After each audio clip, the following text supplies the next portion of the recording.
여러분 안녕하십니까? 우리가 2020년 4.15 총선을 잊을 수 없는 것은 무엇이겠습니까? 명백하게 드러난 부정선거 아니겠습니까? 2020년 4.15 부정선거에 대해 민경욱 전 위원과 또한 황교안 전 대표가 얼마나 확실한 물증들을 제시했습니까? 그럼에도 불구하고 문재인이가 임명한 김명수 전 대법원 질질 끌었지요. 그뿐이겠습니까? 작년도 대통령 선거는 어땠습니까? 속구리 선거에 한마디로 난리가 났었지요. 자, 국정원이 작심 발표를 했습니다. 선관위, 투, 개표 모두 해킹 가능. 충격적인 것은 북한의 침투 가능하다라는 소식. 선관위를 박살내야 하는 이유가 바로 이번 소식의 본질이다 하겠습니다. 정성산 TV 좋아요, 구독, 알림은 큰 힘이 되겠습니다.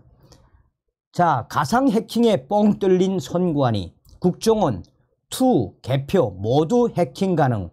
국정원 2개월간 선관위 전산망 가상 해킹 후 보안 점검 결과 공개. 선관위 북한이 어느 때라도 공격 가능. 보안 매우 부실. 2021년 4월 북한 김숙희 악성코드의 대외비 문건 유출. 중앙선거관리위원회의 투 개표 관리 시스템은 북한 등 외부 세력들이 언제든 침투할 수 있는 상태로 파악이 됐습니다. 국가정보원은 선관위 한국인터넷진흥원과 함께 지난 7월 17일부터 9월 22일까지 벌인 합동 보안 점검 결과 선관위의 사이버 보안 관리가 부실한 점이 확인됐다라고 밝혔습니다.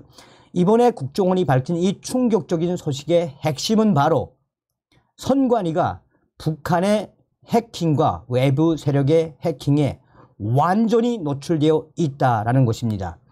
국가정보원은 기술적인 모든 가능성을 대상으로 가상의 해커가 선관위 전산망 침투를 시도하는 방식으로 선관위 시스템 취약점을 점검했으며 그 결과 투표 시스템, 개표 시스템, 선관위 내부망 등에서 해킹 취약점들이 대대적으로 발견됐다라고 발표했습니다.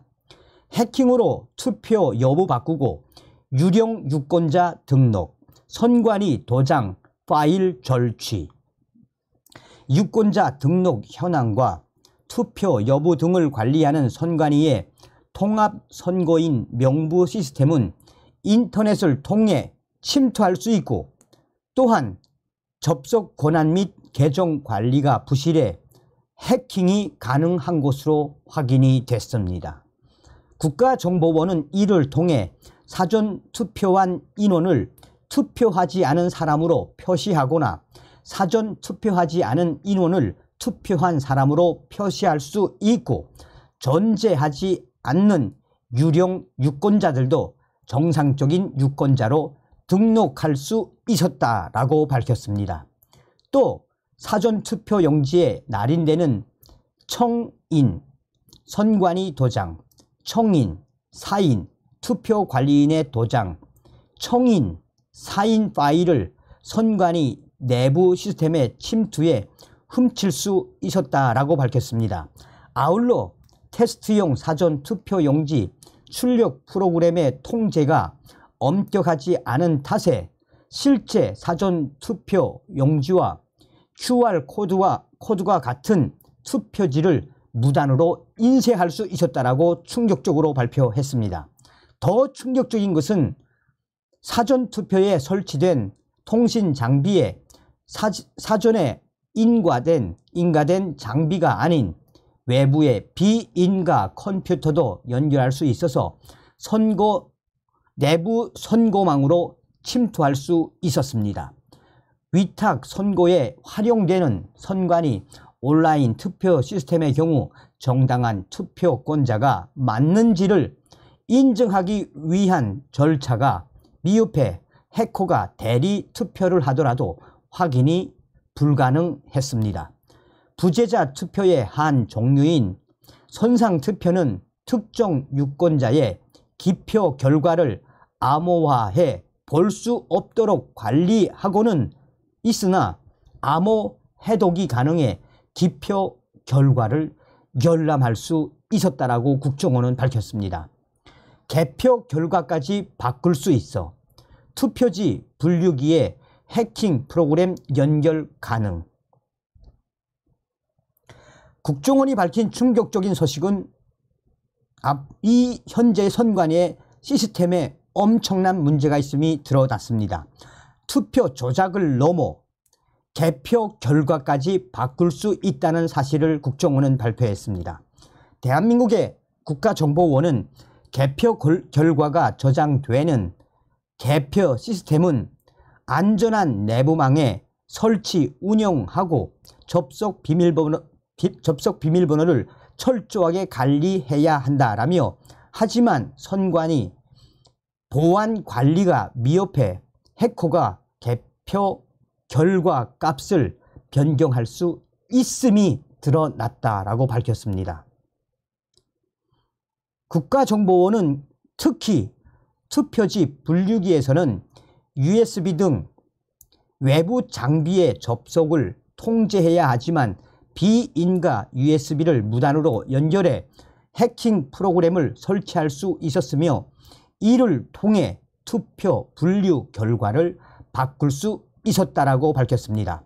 투표지 분류기에 인터넷 통신이 가능한 무선 통신 장비도 연결할 수 있었습니다. 인터넷으로 침투 가능한 중앙선관위 내부망, 선관위의 전반적 시스템 자체도 해킹에 매우 취약한 것으로 파악됐다라고 국정원은 밝혔습니다. 국정원은 선관위는 중요 정보를 처리하는 내부 전산망을 인터넷과 분리해야 하지만 망 분리 보안 정책이 미흡해 전산망 간의 통신이 가능했고, 인터넷에서 선관위 업무망, 선거망 등 내부 중요 망으로 침투할 수 있었다라고 밝혔습니다. 주요 시스템에 접속할 때 선관위에서 사용하는 비밀번호는 숫자, 문자, 특수기호를 혼합해 안전하게 만들어야 함에도 비교적 단순한 비밀번호 1, 2, 3, 4, 5 등 이런 번호를 만들어 손쉽게 유추가 가능했다라고 국정원이 설명을 했습니다. 내부 포털 접속용 비밀번호는 더욱이 암호화하지 않은 채 평문으로 저장해 뒀던 것으로 나타났다라고 국정원은 밝혔습니다. 북한 해킹 경고해줘도 대응안에 선관위 우린 100점, 다시 보니 31.5점. 중앙선관위는 최근 2년간 국정원이 통보한 북한발 해킹 사고에 대해 인지하지 못하고 있었으며 적절한 대응 조치도 하지 않았음을 확인했다라고 국정원은 밝혔습니다. 그러면서 북한의 해킹이 가능한 상태였다라고 밝혔습니다.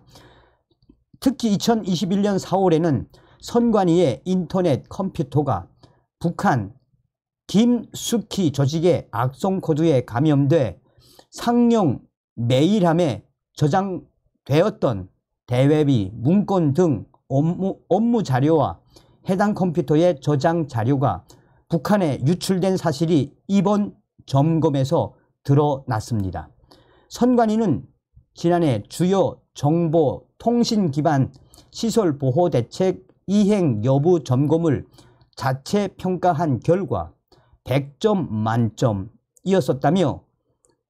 만점이었다고 국정원에 통보했지만, 이번 국정원의 점검에서 같은 기준으로 재평가를 했더니 31.5점에 불과했다라고 국정원은 전했습니다. 취약점 분석 평가를 관련 법령으로 정한 정보보호 전문 서비스 기업이 아닌 무자격 업체를 통해 점검을 하는 등 법을 위반하는 사례들도 발견됐다라고 국정원은 전했습니다.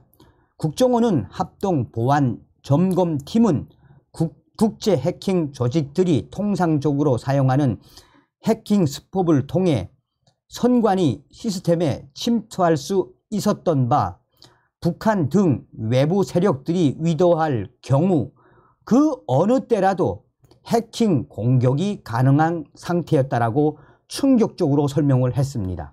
이어 국정원은 합동점검팀은 선관위의 선거 시스템 보안 관리를 국가 사이버 위협 대응 체계와 연동시켜 해킹 대응 역량을 강화하는 방안을 제의했다라며 해킹에 악용 가능한 망 간 점검, 사용자 인증 절차 우회, 유추 가능한 비밀번호 등은 선관위와 함께 즉시 보완했다라고 밝혔습니다.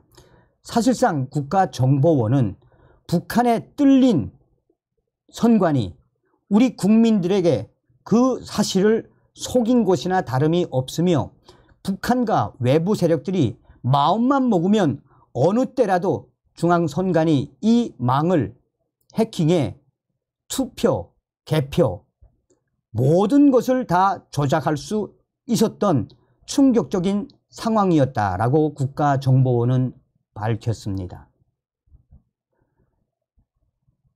치가 떨리지 않습니까?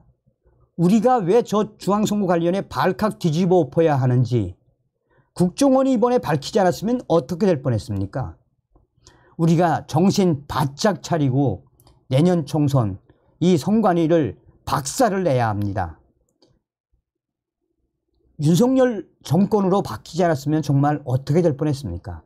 다음 시간에 뵙겠습니다. 멸공.